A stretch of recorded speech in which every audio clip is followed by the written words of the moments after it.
Counting down in 5, 4, 3, 2, and 1. Mr. Matt Sandrini, welcome to CamTalks. Thank you for having me. Good to be here. High five it. Thank you very much for getting here and joining me in my studio.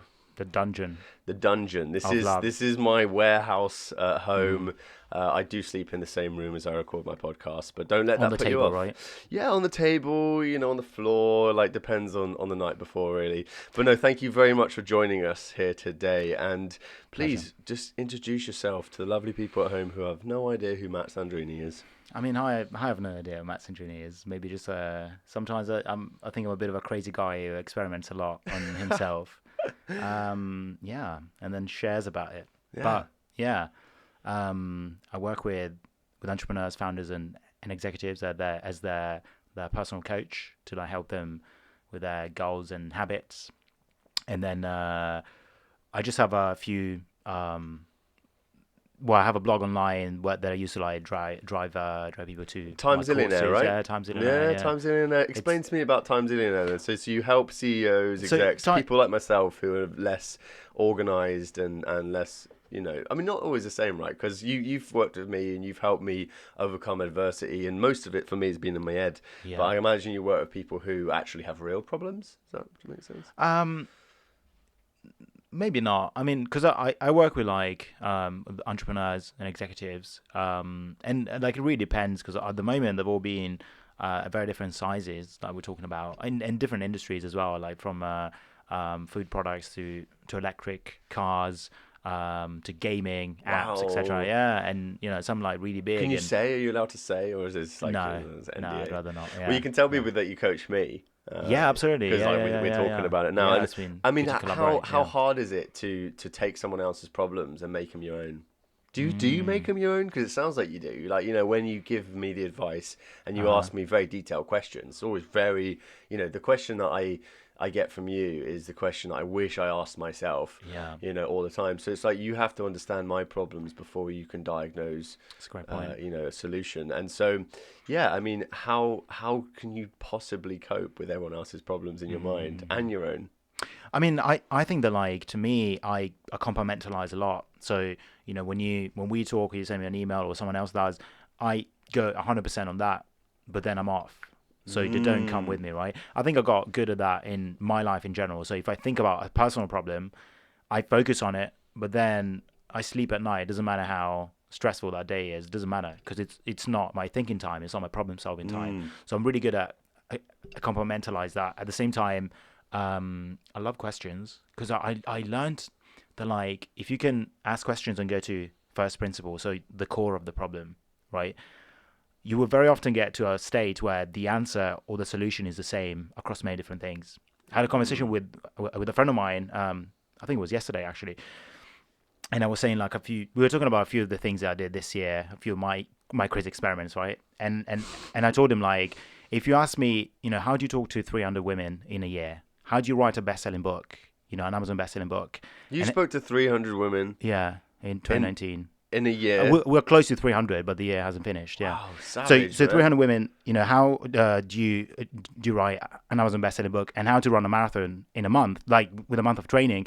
My answers wouldn't be that different because I look at the main principle, and the core principle is always the same. And that's like why I really like to ask questions, because you go to like, instead of going like, okay, this is the manifestation of the problem or the challenge, you go to the actual root and you go like, oh, I understand what the principle is, and that lesson, that challenge will stay with me, and I can apply that to any other area. So if I grow So you're learning from my mistakes.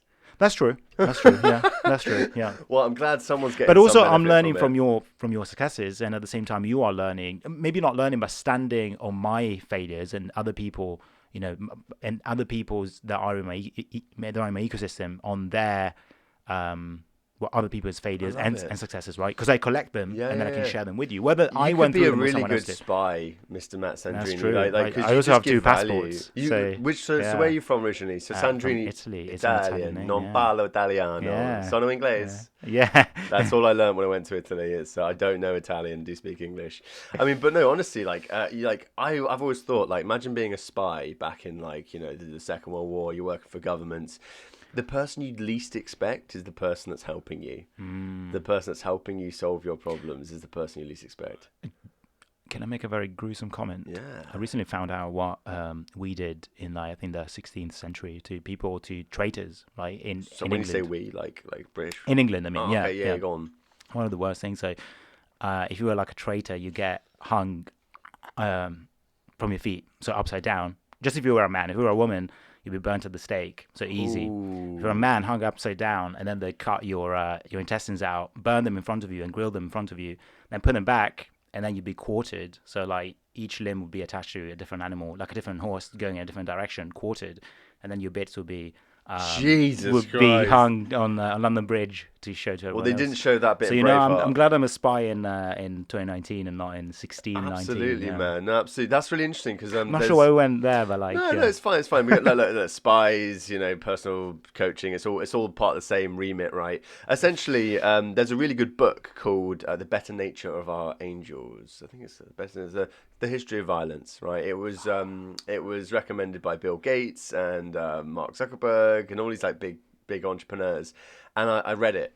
Right, well, I didn't read it. I listened to it, right? Okay, and yeah. it's 37 hours on an audiobook that talks about the history of violence from day one. So it talks about why it was that we learned to create a club in order to bang someone on the head with it, why it is we burnt witches at the stake, why it is, you know, we joined armies. And it's absolutely fascinating, man, because to say that human beings aren't violent is to neglect the entire history of our evolution. Yeah, I always think when there's a challenge in front of me, you know, maybe it's a physical challenge like a marathon, or maybe it's a business or mental challenge. You know, even if it's a physical challenge, it's most often a mental challenge or like a barrier that you put on yourself. And I always think, like, it's true. Our genes, whether you're a man or a woman, it doesn't matter. Our genes come from generations of murderers, warriors, rapists, and you know, we made it this far. Slaves, enslavers. Yeah, we made it this far. And crazy. So where are you from then? I imagine so like Italian / you've got the English side, right? Yeah, I was born in Milan in Italy, actually. Oh, that's cute, man. That's Yeah. nice. Yeah, You should be a fashion designer.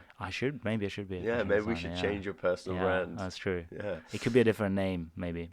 You know, I'd love to do the genetics test and actually just get that on paper because, you know, I mean, my granddad's from Scotland, my mum's from Wales, my dad's from Ireland, and I was born in England. So does that make me like, you know, true Brit essentially? Because if so, then I should be in charge. You know, that's true. We should be picking out that lineage and saying, no, actually, no, we tried that once. I'd be your butler or something. You would be my butler, Mr. Matt Sandrini, being butler. No, I don't think you'd ever be my butler, Matt. You're way too wise and intelligent for that. Actually, in my phone, you're down as Guru Sandrini. Oh, yeah, I like that. Because, you know, when you started coaching me, Matt, I didn't really realise that I had so many problems. I was always the type of person to just kind of bury, you know, any problems I have. Everything's fine. I'm very, you know, optimistic all the time. And it was only when you started asking me, well, what do I want to do? And I remember getting a little bit like, what do you mean? Like, I'm doing what I want to do. And it's like, no, what do you want to do? And you're like, oh, shit. And you had to stop and you had to really ask yourself the big questions. And then when you started doing things, or when I started doing things that wasn't in line with that, you question me. And I'm like, I know. And you're like, well, so why are you doing it? It's like, I don't know, you know, and do you find that people have a burning desire to succeed in one area, but just ignore it to do something else? I just think it's hard to look at your weaknesses, right? And it doesn't matter if it's a personal weakness or maybe it's something that, you know, your life, you want to do something else and you're not, right? It's just still something that, again, a bit of a weak area in your life. And it's easier to just look the other way and ignore it. The thing is, in the long run, that's more difficult because then you go down that path and comes and bites you later on, right? Exactly, right. Shit. So what I like to do, because you know, I have that as well, like everyone else. So what I like to do is I train myself to face my weaknesses. So for example, I'm not a runner, right? 2 months ago, I'd run like 10 miles the whole year, and I was like, I need to run a marathon, right? So I ran a marathon, and at the same time, like the day after that marathon, like my feet were bleeding. They were cut from my shoes. They were messed up during the run. And the next morning, I did a short worked, did 100 squats because because my Jesus. legs hurt. It was my weakness. So I'm like, you have to face it, because Oh, otherwise you'll be face your running away. fears. Because otherwise you'll be running away from your weaknesses. So if I feel that like, wow, I'm a bit weak at, I don't know, maybe business, or maybe it's talking to women in real life, I don't know, I have to do it. I have to do It's it. amazing, Matt, because as a filmmaker, I love stories, right? And there's a moment in all movies. Some people call it the dark night of the soul, which is essentially when the hero does what they should have done at the beginning. Yeah. It seems that you're constantly in that state of doing the right thing, not because you're perfect, but because It's because I'm not perfect, I think. because you're not, but you're disciplined, mate. I think that Come on, man. we all Like, look for... how the hell do you convince yourself that in a month's time I'm going to do a bloody marathon? Mm-hmm. Two things that come to mind on that is, one is we all look for an external, like someone else that will give us the motivation or the example for what we want to do. I believe that you have to be the hero of your own story. No one else can be that, because it's your own story, right? So I have to show myself I can do stuff. So when I was running that marathon, and again, like my shoes got messed up. Bloody. Because the thing is, I run without, my feet swell up in long runs. So I run without insoles. But what I do is I cover the stitching, there's like nylon stitching. I cover it up with like duct tape. That came off really early on in the race. So it started cutting into my skin. I love it. And I started bleeding at mile 6 out of 26.2. And I've got 20 miles to go. And then my other foot started bleeding. And all I could think was like, look, there's many moments in my life where I didn't quit and got what I wanted. This can be another one of them. And then next time I'm faced with a challenge, I can just look back and remember that I'm the guy that keeps running. I'm the guy that finishes the race. It doesn't matter if my feet are bleeding or not. And so the next challenge is going to be a lot easier because I've got that pedigree almost, right, that I can look back on. Yeah, I mean, and that's endorphins. Dolphins, that's what it's called. You're thinking about endorphins? Endorphins. Dolphins? And dolphins? No, I imagine that, the endorphins that you experienced at the end of that race is an addictive habit. Yeah. Is that right? Yeah, but it's mostly like, if you kind of seek those tough moments, right? If you learn to enjoy them and appreciate them as, not just look at the tough moment and go, this is difficult, but see it as the transformation that you need to get what you want. So it's not just, this is bad. It's like, wow, this is the way to get what I want. It's amazing, right? Then what happens is that you can go through it and you actually get to the end, you get to what you want. So, and if you get used to go through those tough moments, life is going to throw shit at you at some point, right? Whether it's maybe in your business, you're going to lose a few clients, or maybe, I don't know, breakup, right? Or whatever it is. If you actually get used to going through those tough moments by choice, then you're ready. When they come your way, you go like, that's fine. I've done it so many times, and I know I'll go through it. So, but I have to stop you there because, like, Please. there's one thing that you know really well, and that is what it is you want to do.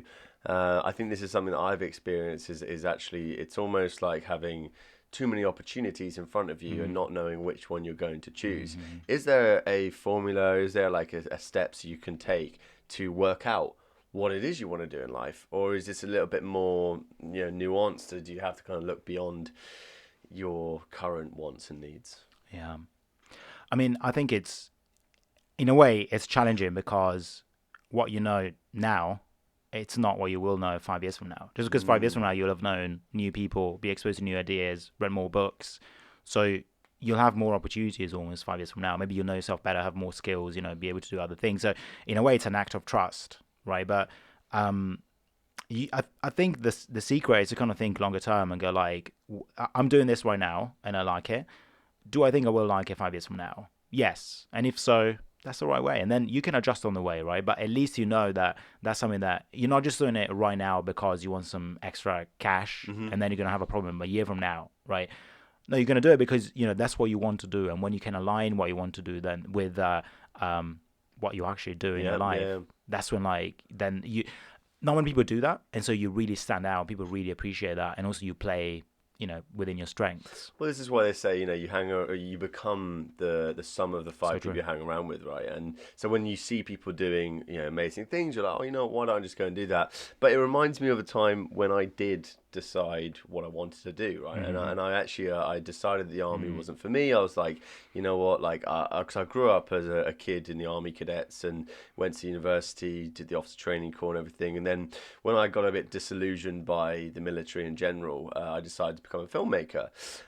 But of course, you know, new filmmakers don't get paid a lot because they have no portfolio. So I spent about 6 months just working for free. Right. Now, this brings me on to a little story about a blog post that you wrote, where you asked your readers to send in moments when they, I think it was something that adversity or something.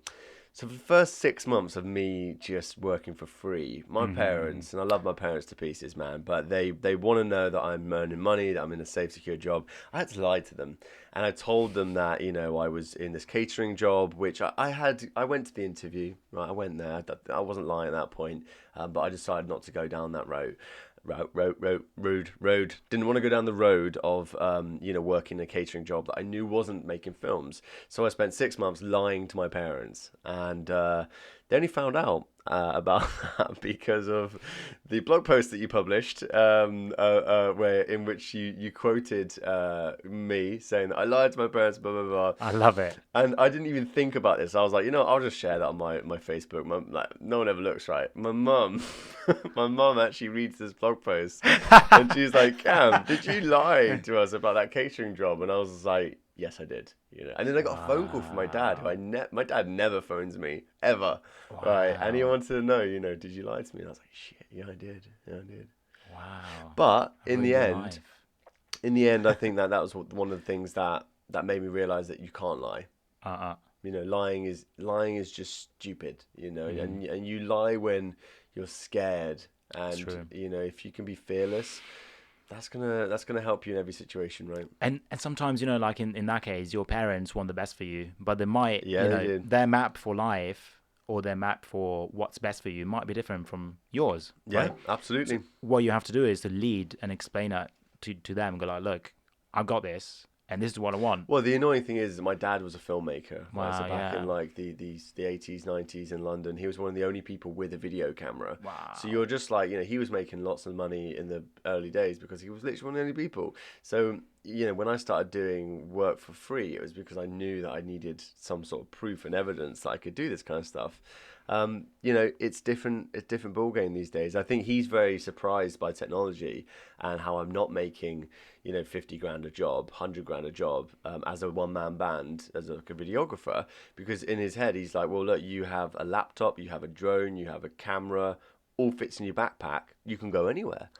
And it's like, well, yeah, but so can everyone else, you know. So the competition's obviously heated up a little bit, but you know, going back to the lie, it was bad of me to lie. But I've always been this person who wants to people please. You know, I think when I started working with you, it was very much, you were kind of holding up this mirror to me that made me realize that it's not that I was lying because I wanted to, you know, be malicious or I wanted to fuck you over in any way. I was lying because The opposite, right? I didn't want to fulfill the success I knew I could. You know, I was almost too afraid to do what I wanted to do, Yeah. in case I just failed at it. And so instead, I'd rather say, "What do you want me to do, Matt? Yeah. What do you want me to do, Mum? What do you want me to do, Cass? Yeah, tell me what to do, and I'll do it. And in that way, I'll never be blamed for the failure of it. Yeah. Damn it, Matt. And I think we're really afraid of change, whether it's positive or negative. And actually, there are studies that show that we activate the same areas of the brain that have to do with dealing with errors when we deal with change, right? Interesting. And so a lot of people are afraid of success just as much as they're afraid of failure, even more so maybe. Because sometimes, you know, you try something, you fail, and you've got this illusion that you stay in the same state. So failing is easier than success. Wow. Because if you succeed, then you become a different person. You've got different problems. You're different in the eyes of your friends and family.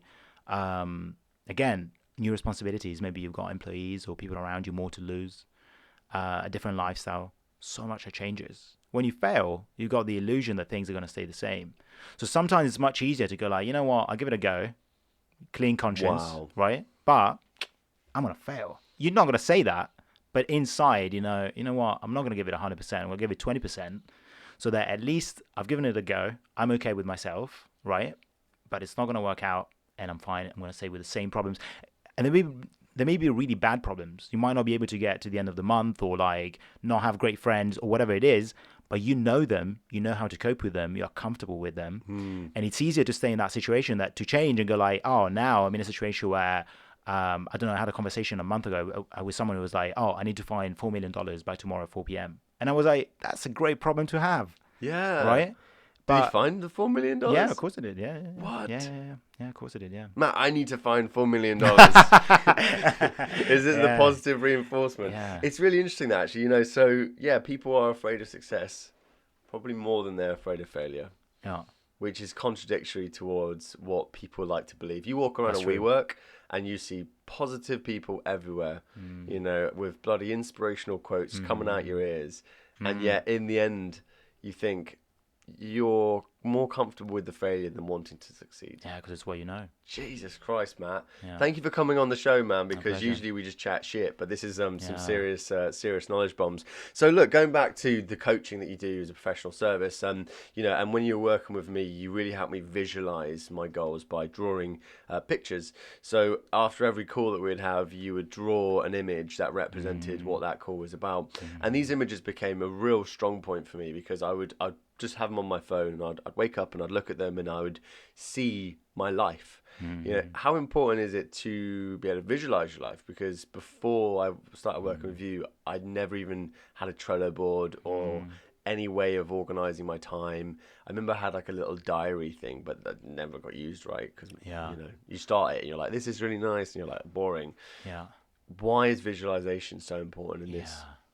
I think that visualizing is great, both like whether it's on paper or, you know, in your mind. It's so important because we rely on language so much, but language has a structure that kind of forces your thoughts to go in a certain way. And I don't know if you've ever learned out a language or went through the process of learning it out of the language, but sometimes you find out that there's a word and you go like, oh, there's no word in the English language for that. Or maybe they don't have a word. Like, you know, studying Russian and it's like there's no word for I have. There's no like I have an iPhone. You say by me there is an iPhone, right? And you go like that changes your way of thinking. Yeah. Right? And so all these things is like if you use words, it constrains your way of thinking. And also through language, we separate things that are not separate. Like we say work-life balance. What does that even mean? It's just life, right? But through language, you can change that, right? You can say like my hair, well, it's still part of your body, right? It doesn't exist as a separate entity. You can't, unless it's a wig, but that's a different thing, right? And so with language, kind of your thought process is led by that structure, right? And again, it's not very immersive. It's quite clinical in a way. But when you visualize things, it's easier to see the big picture instead of like the specific thing. Yes, and that's what language is good. It's good at like looking at a specific thing. But if you want to see the big picture, again, it's great to visualize. And another thing is like if you want, it's good to know what will happen in the future. And, you know, if you look around, we were saying this earlier, if you look around in this room, even this microphone, or even, you know, ourselves, we were born first in someone else's imagination that we were in this world. This microphone, you know, someone went like, I want to create a microphone. This is how it's going to look like. And then he drew it on paper, and then it became real. So everything that you do first happens in your imagination, and then in the real world, right? So that's so important. And I never thought about that, man. Even like this cup. Even this cup, right? Even this cup. Someone drew it. Someone thought about it and then drew it. And even for the marathon, the day before I went on YouTube, I looked at a few videos of like the Oslo Marathon. And was how like, to run a marathon. No, how to run a marathon. It's more like, you know, what is the track going to look like? You know, and there was this guy going through the final bit at the end, which is really hilly. The last 3 miles are super hilly. Yeah, so doing a recce. And so I visualized myself being there at that point. Love and I it. thought, instead of being tired, I'm going to feel amazing because I'm 3 miles away from the finish line, right? And I decided to feel that way. So when I was running, I was like, I know where I am. I'm 3 miles away. I've already been here in my imagination. It's not the first time I'm here. I'm fine. I'm good. Just keep running. And that was really good. And at the same time... Did you get deja vu? Almost, yeah. Wow, so you saw it. Yeah. At the same time, like, if you can imagine yourself, like, okay, I want to do this. What's it going to look like? You can understand and maybe preempt a few obstacles, or maybe go like, actually, I don't like that, right? And that's so powerful. I think it's one of our superpowers as humans that we can imagine things that don't exist yet. It's incredible. And we don't use that much, but we use it for negative. We like to imagine all the bad scenarios that might happen. You know, I go, Yes. oh, it might rain. I might, this friend might block me, or this client might not like And we my have work. that a lot more, right? And we do that so much. Because we can almost predict what it's going to be, and we want that failure. We want Maybe that you're right. failure to Maybe you're happen. right. You know, Yeah. I have Getting to, full you know, circle. credit my parents when I was younger for being completely optimistic, because I was suspended 7 times from school. I got arrested twice. I was a little bit of a tearaway, didn't know but this. Yeah. essentially, you know, the optimism that they gave me allowed me to always think that I could do anything I wanted. And it was your support that grounded me in, not grounded me, but I got you out of jail. you got me out of jail, man. You got me out of the clouds, and you got me back down to the reality, but with the ability to know what the clouds look like, you know, and know how to imagine and know how to want for something. And visualization, man, it's something that I now do because, you know, I can imagine where I want to be in 5 years' time. Yeah. I couldn't imagine that before. Before I would have been, oh, well, doing whatever, making films. But now I know specifically, you know, I want to be making short films, vlogs, web series, feature films, documentaries full time. Yeah. That's what I want to do. Yeah. You know, and everything I'm now doing to get to that is all because I had someone like you who was able to sit with me and ask me those questions that made the big impact. So thank you, Matt. Oh, my pleasure. Thank you so Thanks for much. sharing No, that. honestly, it's changed my life completely, because being around people like yourself and other people who are incredibly productive makes you realize how ill-equipped we all are to actually achieve what we want to achieve. Yeah. And it comes out when I have friends or I have relatives who I look at and I say, well, you're so far away from the person you want to be, and you're not taking any proactive steps in becoming that person, that am I going to be really candid with you and be like, you're probably not going to get there? Or am I going to add to the problem by already saying, yeah, of course you're going to get there? Do you know what I mean? Yeah. And I feel completely separate now from everyone. Like, I'm completely on my own now. Absolutely on my own. I don't blame anyone else for my problems. I don't think the world owes me anything. But I know that the actions I take on an everyday level is going to be what makes me the person in 5 years I'm going to be. Yeah. And to see people who are not doing the things they have to do now, knowing full well they're never going to get there, kills me, man. Absolutely kills me. So I understand that your ability to you know, be really level with people and be like, look, this is the way it is. It's really sought after. How many people are actually going to get the help they need to kind of overcome this hurdle? Because I mean, you must work with a lot of people, right? How many people roughly would you say you're working with at the moment? So I only work, I only do coaching 1 day a week on Thursdays. So I only work with up to 18 people at any one time. Yeah, that's like, because it takes a lot of energy, gives me a lot of energy as well. Yeah, of course. But also I like to work on other things. So that's kind of my. But I mean, very your selective, skill set is, you're not a teacher. Do you know what I No. mean? You're not. I just extract the answer. You know, you have the answer, Ooh. extract it. You're an extractor. I am. I like that. Yeah. An extractor. Maybe we should give you. What would you say your job description is? This is fun. Personal struggle. development coach. Don't know. Personal Growth development engine. extractor. Person extract. Chief extractor. Chief extractor. I like that. I like it, man. It's very aspirational. So tell me a story, Matt. Why don't you tell me the reason why you got into coaching people? Why do you like helping people so much? Yeah. I think that, like, I mean, from a practical point of view, the whole thing started in a very serendipitous way. I had a blog, which I still have. It's just now it's like it's not my main thing. Whereas at the time it was my main brand, Times Internet, that you say. You look a lot younger in your blog. Yeah. Yeah, you don't have the beard. Well, the beard, like, I still look, fairly young, but the beard ages me by like probably a few years, which is good. Yes, I enjoy absolutely. that, but it also keeps me warm in winter. So, but yeah, I had this blog, and I gotta say, like, when I started writing online, I had all these mental scripts that were saying, who's gonna want to read what you write? It's Googleable. It's there forever. People are not gonna like it. You've got nothing to share. So that held me back for a while. And then I just started writing on Quora, which is like a question and answer website. I think it's one of the top 5 search engines, actually. Wow. Yeah. And in the first year, I got like 2 million views. And I was like, oh, okay. Jesus. And so I got a lot of people coming back to my website, and then after a while, someone was like, I met like this founder who was like, hey, I actually met him through an event, and he was like, hey, will you help me? And I was like, just give me a week, I'll think about it. And then I said yes, and then I was like, oh, that works, and I started working with another founder, and then I kind of launched that to my email list, to my blog, and I met a few other founders, and from that, that's kind of how it snowballed. But as a principle, I just feel that the actions that you take right now, they teach a lesson, right?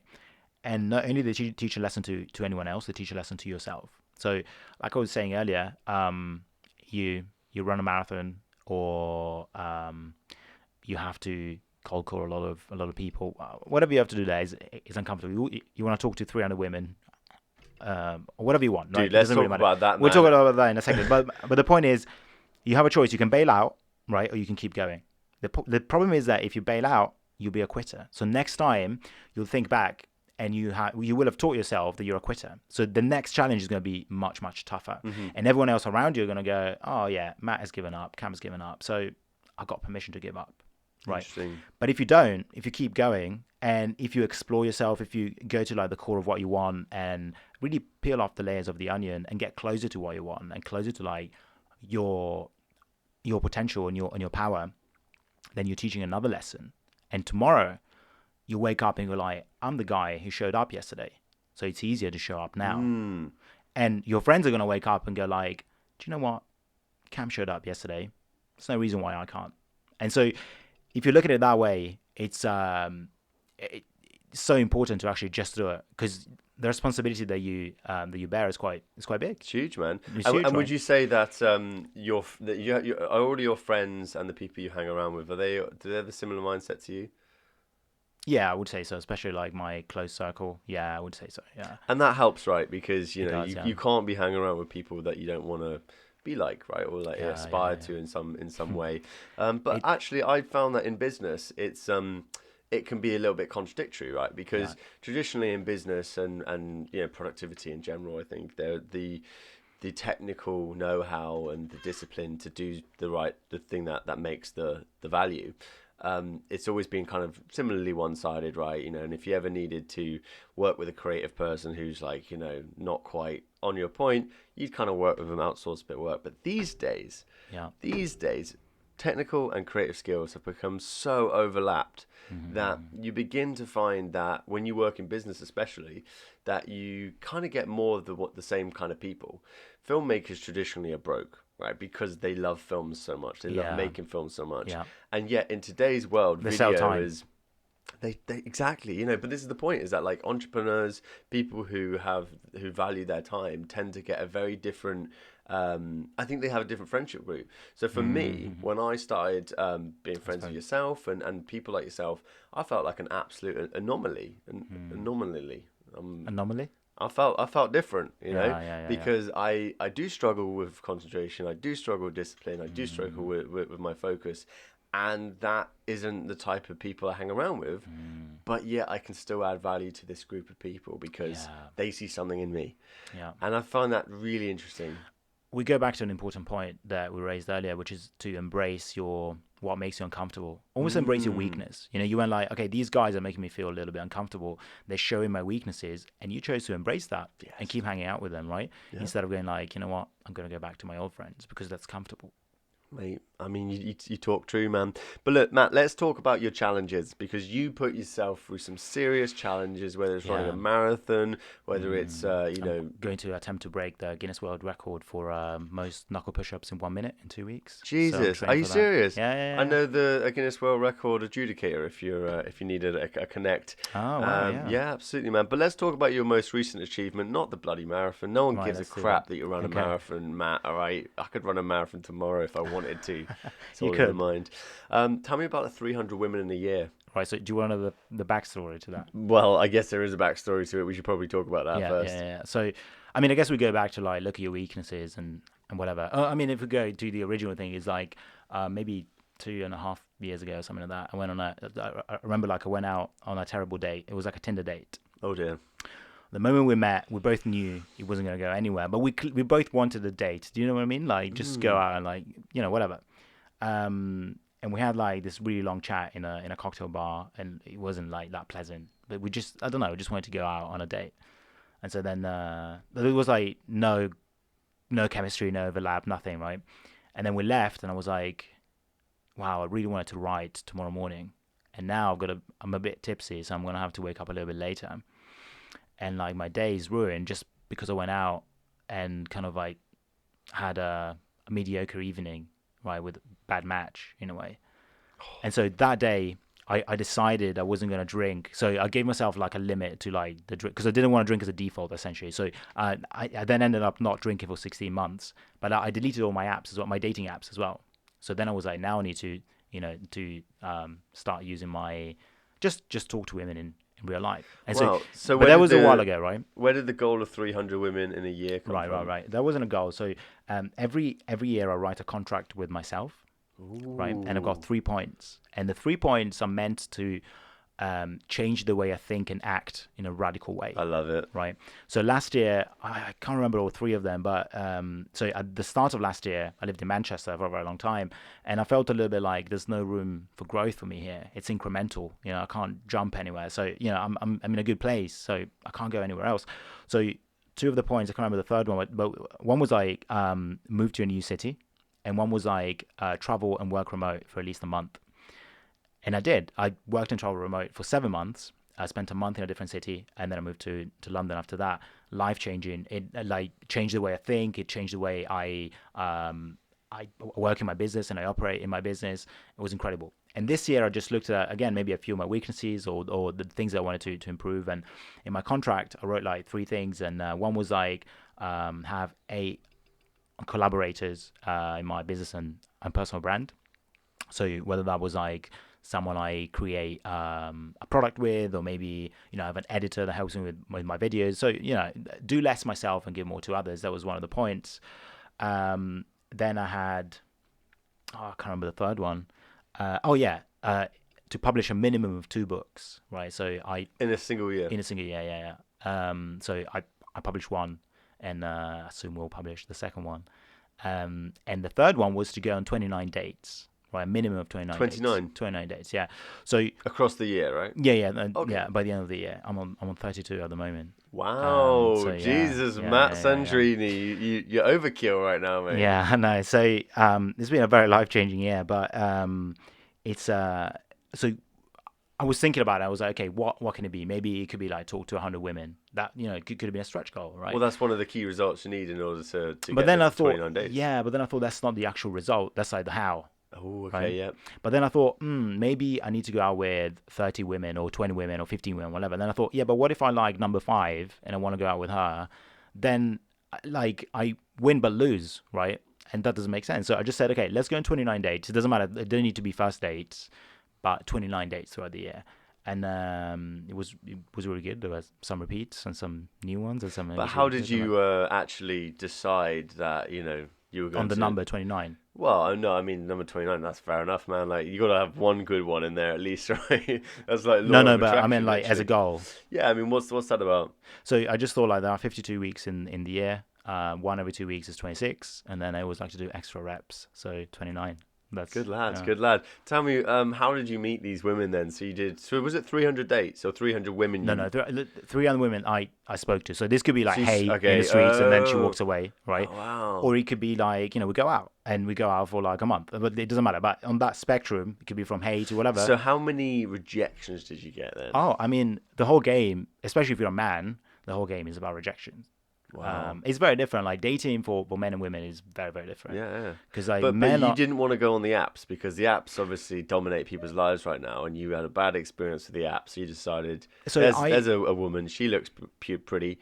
Let me go and speak to her. Yeah. So I use the apps a little bit. Probably a third of my dates came from one specific app. Tinder, Bumble. I just use Hinge. That's the only one I use. Fucking Hinge, man. Sorry, that was aggressive. Only because there's always more dating apps, isn't there? Jesus Christ, man. Yeah, it's true. But you have also taken the manual approach. The manual approach, which is it was really good. It's just like you see someone, you talk to her. But at the same time, you have to be in the right places. So I thought about. do you know the 80-20 rule? In general, yes. Pareto principle, right? Yes, They're of like course. 80% of your results come from 20% of Yes. your efforts, and vice versa, right?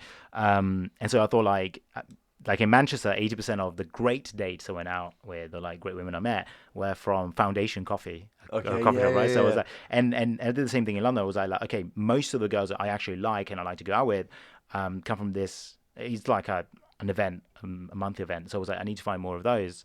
What Which was is the great. event? One was like a business event. I can imagine you with some, Yeah, some yeah. kind of high achiever. Who do you go for, Matt? Who's the perfect woman for you?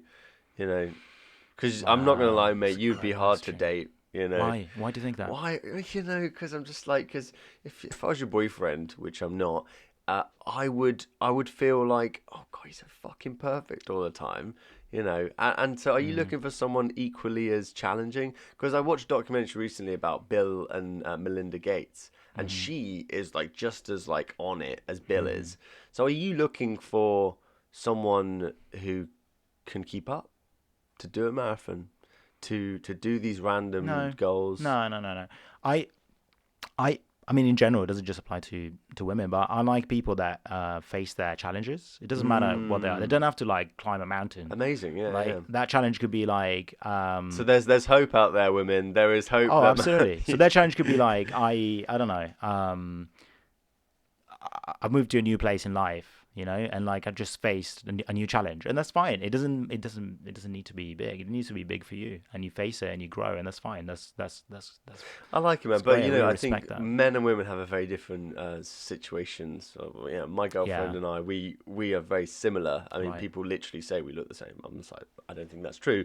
Well, Um, there are studies that show that people that live together, like in a couple, tend to mimic the same facial expressions, and over time, the muscles of the face change, so they tend to look like each other because, yeah, wow, because they grow the same muscles, and so your actual face changes a little bit to resemble each interesting. other. Yeah, So should I just stop being all like happy and just start maybe, yeah. start being a bit like, And then ah? Nina will do the same though. She So will, yeah, yeah, exactly. But this is the point, isn't it? Is that like yeah, I always thought that like women were trying to fix men and blah blah blah blah. Blah. yeah. But I don't really believe that to be so true anymore. Certainly Okay. when the women can have a pick of the bunch.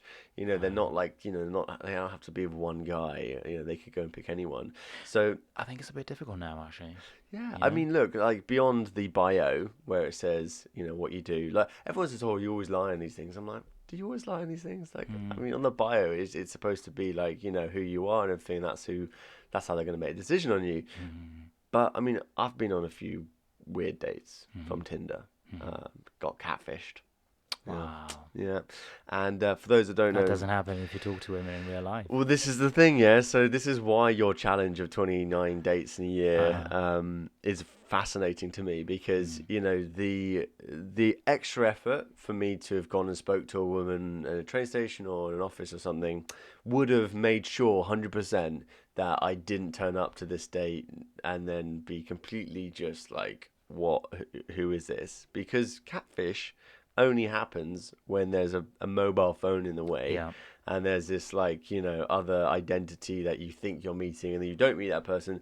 When you meet someone in person, it's them. Yeah. I mean, it's them. What's your opener? What's your opener, Matt? How would you open a lovely looking lady? What would you say to her? I I think it's like most things in life. It's easy. You don't have to There's no magic line. You just go and say something. So it could be anything I just like to be honest, right? So if I go and I notice that she just did something, maybe she bought coffee and it's my favorite coffee, I can say that. I say, hey, that's my favorite coffee, right? But if I notice her smile, I can go and say like, hey, you have a beautiful smile, Oh, and then I that's so just start a conversation. So sweet. you don't have to like think about it and go like, oh, I don't know, come up with a pickup So line. tell me, Matt, Just be yourself. has it been successful? Yeah. And are you in a relationship right now? No. No, I'm not in a And is relationship. that by choice or is that because none of them have really stuck? Um, I I have a bit of a different view in that I don't think a relationship can be a goal. Most people see relationships as a goal, right? They go like, I want X. Now I just need to find someone that fits that box and like kind of squeeze them into that box, like Yeah, one of yeah, those yeah. watermelons that grow in that cube, right? Yeah, yeah. And to me, you can't do that. And what you have to do is you go out with someone, right? And you got to enjoy that and like be in a good moment and enjoy that. And if that lasts, 2 days, 1 week, 3 months, 10 years, that's great. It's a gift, right? Love it. But a relationship is a byproduct of two people going like, you know what, this is great, let's keep going. Instead of going like, oh, I want X, let's find an actor that fits into that role. Yes. And so I guess it's by choice because of that. But this is great because you're obviously very happy with doing your own life and being responsible for your own life, and and I do think that some people. This isn't say it's wrong at all, but when they come out of school, the first thing they do is they start a family, and for them it is actually more of a a couple's game. There are couple goals, there are family goals, and I think maybe when you grow up and you don't have that attachment and you start asking yourself, well, actually, who do I want to be in the future? Suddenly that is what you want, and a relationship cannot get in the way of that. Does that make sense? No, absolutely. I mean, I think a relationship in general is a big commitment. It's a big commitment. But at the same time, it can give you a lot, right? Absolutely, yeah. But what I would say is, if you're incapable of being with yourself, it's very difficult to be free to love someone. Because if you need someone, right, you can't be free to go like, you're not with them because you want to. You're with them because you need them, right? Whereas if you're independent and you go like, you know what? I have a great life by myself, but I choose to spend this moment with you. Shit, Sandrini. That's like, And so, to me, I love to. I go for quality. And both in terms of like time. I don't. It doesn't matter how long I spend with someone, as long as I really like them. Otherwise, I'm really not interested. If there's nothing there, I'm just really not interested. But yeah, and. I thought about this a lot last year while I was traveling. I thought back on my dating life, and I was like, wow, there were moments like even people I went out with for maybe 3 months, and we were dating for like 3 months, and then people I went out with for maybe a week, and that was so much more. It left a lot more, and I thought it's not about time. It's not about a relationship or what you want. It's about like, what are you exchanging? Are you connecting? Are you helping each other out, right? And again, it's quality over quantity. I love it, man. I mean, you blow my mind away every time I talk to you. You really do. So thank you. I mean, look, my relationship with Nina is amazing. We're both creative people. We're both producing web series and stuff like that. And she went to the shop this morning and got me my favorite my favorite pastry, which the pecan plat, which is my favorite. I'm guessing you don't want one of these. I'm okay. You're okay. Well, look, Matt. Tell me now a little bit more about. Obviously, I like books. I can't read. In fact, so the Arlen Test. So a couple of months ago, the Arlen scandal. It was an absolute scandal. I made this. I had my very first podcast, and we were talking about dyslexia. It was just first episode. The first episode of CamTalks, and the little piece of content that I put out there about me and you, basically, when you said to me, you said, Cam, go and do this Arlen test, and I paraphrased you by saying, oh, he said that I was really clever, and on record, that's not what you said. Right. I can't remember exactly what you said, but you said, look, go and do this Arlen test and tell me if it helps. Yeah. So I did the Arlen test. It's where you read a bunch of stuff, and it says, yes, you have Arlen syndrome. Not necessarily meaning you don't have dyslexia. Anyway, long story short, of course. I post this onto a dyslexic group. So can I just give some context to? Oh, to please that do. Yeah. So we're talking about dyslexia, which you've kind of experienced for a long time, right? Yeah, absolutely. Yeah. And I was saying like, well, sometimes you struggle to read. It could be, it could have something to do with Arlen syndrome and not dyslexia, or both, right? And then they took that test and found out that the Arlen, after you posted in that group, you found out that the Arlen syndrome is actually kind of a branding exercise of something else that exists, which is like reading fatigue, visual stress, which is a real thing. Yes, absolutely, right? Yeah. And so anyway, you posted this on a dyslexia. Yeah, and it caused a shitstorm, man. We had about 50 comments in about an hour. It was like 4,500 views. People were coming to my rescue by saying, "Oh, he's just trying to do this." Other people are like, "Stop spreading fake news." Blah blah blah blah. But interesting, and I also got banned from the group. Oh, no. that all of those 50 comments are gone now because I just said, "Isn't it funny when you read a dyslexic, sort of comment thing, because no one could fucking spell.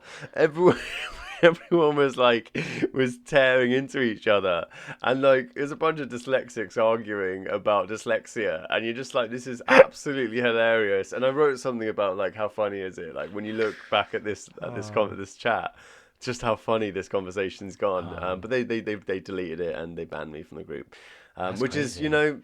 even dyslexic A people bit touchy, can't. right? Yeah, very touchy, man. But I find that with a lot of people online, I mean, particularly in these groups, because I post these little pieces of content in the groups to hopefully start a conversation, add some value. I don't know what it is, but some people get back to me being like, Cameron, it's inappropriate for you to post in this Facebook group because dyslexic people need to have facts, but absolute fact check all your stuff before you. I'm like, Jesus Christ, man. So a friend of mine showed me this video this weekend, and you see like two dogs. So it's a fence, a gate actually, and you have two dogs on one side, two dogs on the other side of the gate, and they bark at each other really violently, right?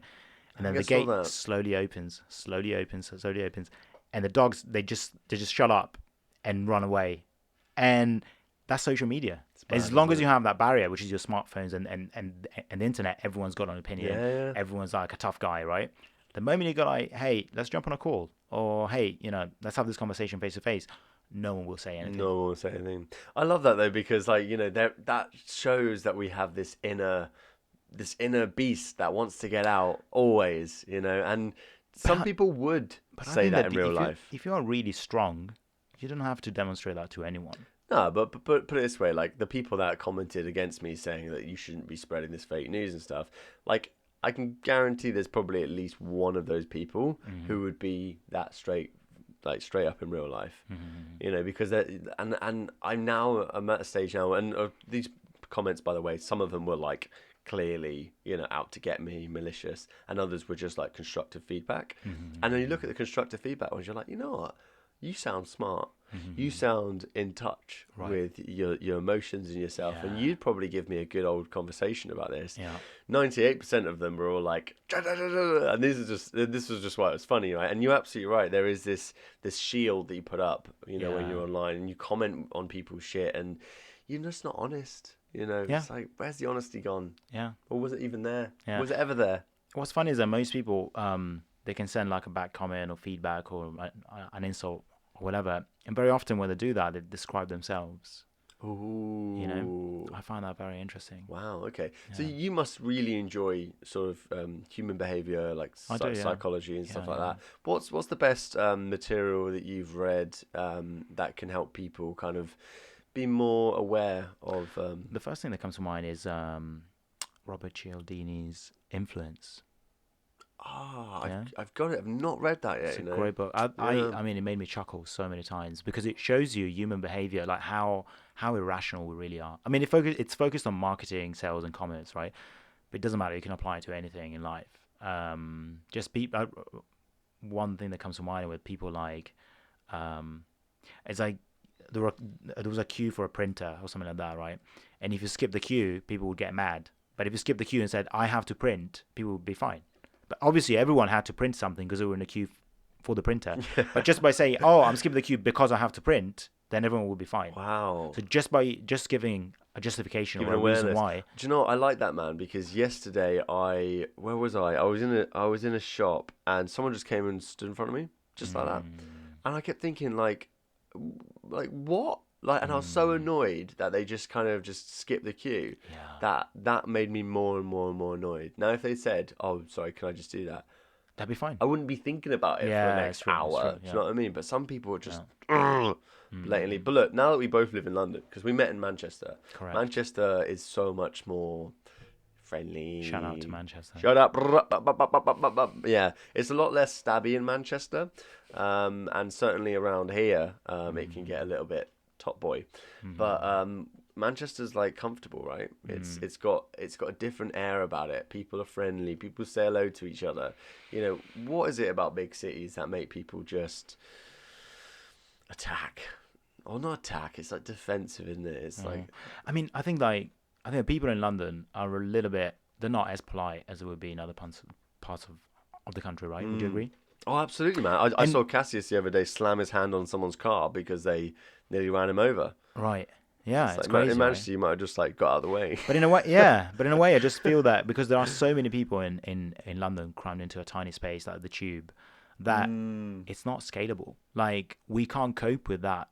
It's like you can say hi, you can say excuse me, you can say sorry 100 times a day, but you can't say it 10,000 times a day because you wouldn't do anything else, right? Yes. So you just give up. So in a place like London, where the scale of people is so big, there's no space for you to be human in a way. Absolutely. Does that make sense? Yeah, and dude, God forbid anything bad happens. Like, you know, when you're on the tube and it's just a busy day. Yeah. You know, or maybe it's a little bit warmer than usual, Yeah. or like, you know, it's just Yeah. it's just busy, and you suddenly think, if shit goes to hell right now and like you need to get out of here, it's gonna be terrible, man. Yeah. It'll be frenzy. I find London really weird because it's got these two souls, or like one is like the creative kind of I don't give a fuck, I live my life the way I want, you know, like a bit rogue, let's say, right? Yeah, and then of you got the course. zombie and go like wake up, take the tube at the same time, go to the same place, dress the same way, watch Netflix on my walk back to the tube, and then go back home, eat the same stuff, watch Netflix, and do it all over again. And I feel that like it's got these two souls, and they're so different. They are, and I think the worst thing is that, you know, you take the zombie soul when you just got to get somewhere, because you're like, you know, I just got to get somewhere right now, like I just got to go and do this. Yeah. But then that inner, that caring, that compassionate person inside you is challenged every day, you know. And I'll tell you a story. I went on the tube a few months ago, and there was a homeless guy just passed out on the floor. And there's a whole tube full of people, and not a single person, including myself, did anything about it. Yeah. And I remember thinking, I was so angry with myself that I couldn't find the balls just to go and tap him and say, look, are you okay? Like, whatever. That I just took down the number of like the emergency thing on tube type thing, which is like TfL. And then I waited until I got off the tube, noted the number of the carriage and which way it was going, and then phoned up TfL and told them there was a homeless person passed out on the tube. And, So 2019. oh, mate, it pissed me right off, man, because I got home and I just thought, Cam, what the fuck's wrong with you? Like, why weren't you in front of 30-odd people just going to be the person that just goes and nudges the guy and says, excuse me, are you feeling okay, mate? Yeah. You know, where is that humanity gone? I think we go back to peer group in a way, you know, on both things you just said. One, in that carriage, you know, everyone was following everyone else. They were like, no one's moving, I'm not going to move. If one person had moved, it's likely that three more would have moved, right? And it's just like we want to fit in with the tribe, whatever they do. And the other thing is like, you know, we talk about like zombies as an endearing term, maybe not. But sometimes it's a choice, but most of the time people don't know that there's an alternative because of their peer group. If 100% of the people around you do the same, have that lifestyle, that's all you're going to do. And you're going to think like, you know what, I have a shit week, but I'm going to wait for the weekend. And then I have a shit year, but I'm going to wait for my holiday. And then I'm going to wait for my pension, my retirement, right? And it's just that weekend mentality where like there's always an escape, and you're just, you know, going through that bad period with no reward at the end, just an escape. But if you don't see anything else, if no one around you is doing anything else, you don't know you have a choice. That's it. And I think the worst thing about that escapism, I mean, for me, you know, my headphones are a big one. So like I'll literally skateboard through like a train station, an airport. People will shout at me, and I'll just pretend I didn't hear them. You know, and it's almost too easy to not care about people. I get excited. So I do affirmations. Do you know this? Just remind me about affirmations again. So my affirmations are just like sentences that either make me feel really positive, put me in a positive mood, or maybe they remind me of the person I am, or the person I want to live like, right? And so what I like to do, so I shout them out when I'm in the shower, whatever. I mean, sometimes you it's just shout like, them out? Yeah. Like... Sometimes just yes, you know, really loudly. Yes. You know, yeah. Yes. But what I like to do is when I'm on the tube and like people really bring the energy down, sometimes I shout my affirmations out on like the escalator or the tube or whatever. or I look at someone and go like, have a great day. And they look at some people go like, thank you, you too. And like, my day is great, right?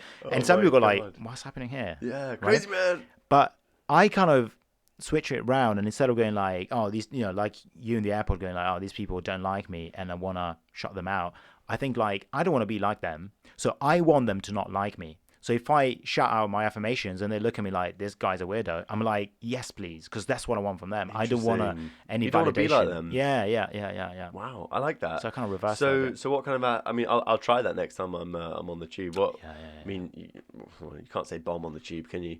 I mean, what can you say on the tube? Like, I don't know. Like, I mean, some of the positive ones are just like, yes, shout yes out loud. Be like, just yes, yes. Woo! That's a good Sorry one. about that, listeners. If you're listening to this in your ears. Yeah. Anyway, I tried to lean back. Or like, just how's everyone's day doing? Wish people a great day. Can you imagine starting a conversation on the tube? Yeah. Maybe we should do that. Well, I have approached women on the tube. Really? So how does that work? 3-second rule. Do you know the thing? Bam. Is that like you? The main thing in that situation, like in a coffee shop, but even more in a small carriage, is that you care about the people around you. You're like, wow, there are like 10 other passengers in a very small space. They're gonna look at me and go like, this guy's a weirdo. Like, and in reality, no one really cares, right? So you just go and have to do it. But one thing that I really, really liked, I do in coffee shops and sometimes on the tube as well. When I feel like, oh, I need to speak to this girl, but I feel like I can't. I imagine myself doing it, and everyone else in the carriage or in the cafe looks at me, points at me, and laughs at me. Ooh, right? Savage, man. And I go like, wow, that feels alright. I can deal with it, but it feels difficult. But that's worst case scenario. It's never going to happen. And now I've just lived it. Ooh. So I've diffused the problem, and then I'm going to go and do it. Interesting. That was really good. Yeah, it's really, really good. I like it, man. I mean, I'm now in a relationship, so I no longer take those kind of risks. Yeah. But it's interesting because maybe you should just because that way you'll be. How can I explain this? And not in a like just have a conversation. It doesn't need to be like in a romantic way or dating way, but just so you know that you are again. You are free. You are an independent man, and it will strengthen your relationship. And I think the interesting thing now, Nina's gonna hate me for this, but no, you know what I mean. no.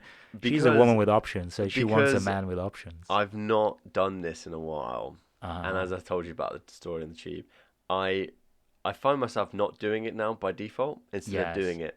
Whereas my life used to be before, just do it. Like Right. I'd just go and talk to someone randomly. And yesterday I was in a coffee shop and I needed the Wi-Fi. Couldn't find the Wi-Fi. There was a guy next to me who had fucking Wi-Fi. So I was like, ask him. Didn't ask him. So I spent like half an hour on my phone. Yeah.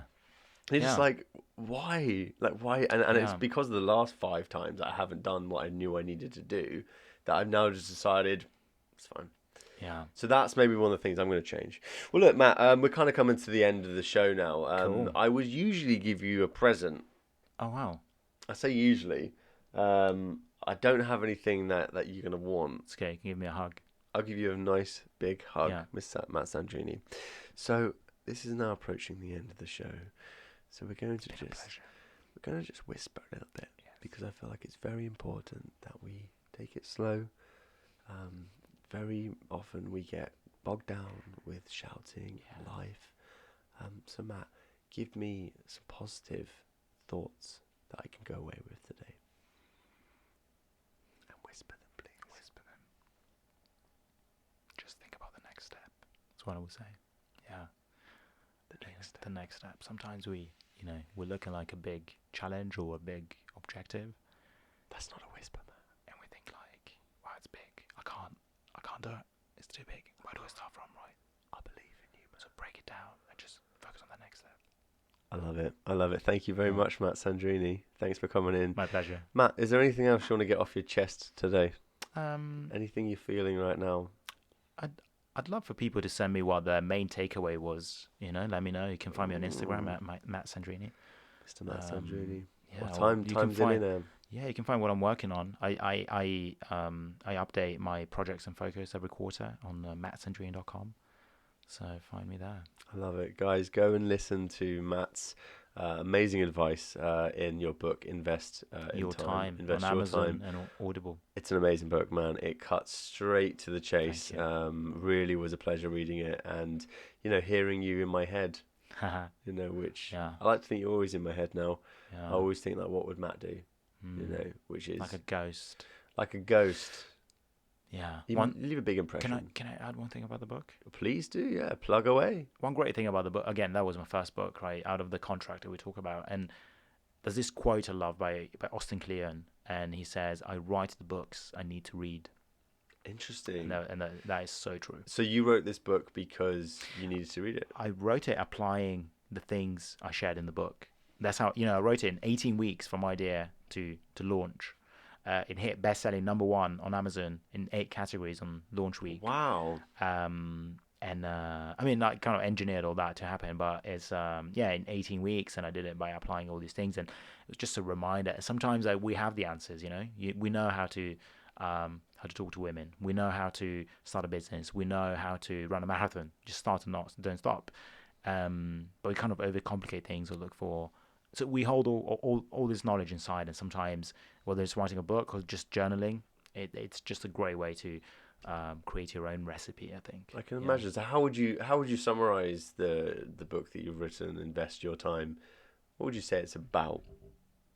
It's about the fact that your choice today has ripple effects on the rest of your life, right? So that's pretty much it, really. So just look at time in a very different way, both in the present, appreciate it more, and then also understand that if you are putting something off, it will have consequences in the future. There's no staying static. If you say, I'm going to go to the gym in a week, you're not going to stay static. You're going to be, you're going to become great at sitting on the couch, being a great couch potato. Do you know what, Matt? I absolutely, I love you for this, because ever since I have been working with you, read your book, all this kind of stuff, I say no to people all the time. Yes. And saying no is really hard for me because I'm so excited about everything. Right. But sometimes when you can't say no, you have to just do the best you can, Yes. right? So I went to the shop the other night, and Oreos were 2 for 1. Uh-huh. I decided to get one only. Wow. Right. Even though they were 2 for 1, I said to myself, I was like, Cam, That's a good start. I was like, you're going to the gym at the moment, right? You probably shouldn't be eating these pack of Oreos anyway. I know they're 2 for 1, but I'm just going to get one. Matt Sandrini, thank you for leaving the biggest impact on my life. I cannot wait to see you grow and to see what you do, because essentially you motivate the shit out of me. So Thank you. Thank you ever so much, Mr. Matt Sandrini, everybody. Woo! There you go. Yes. There you go.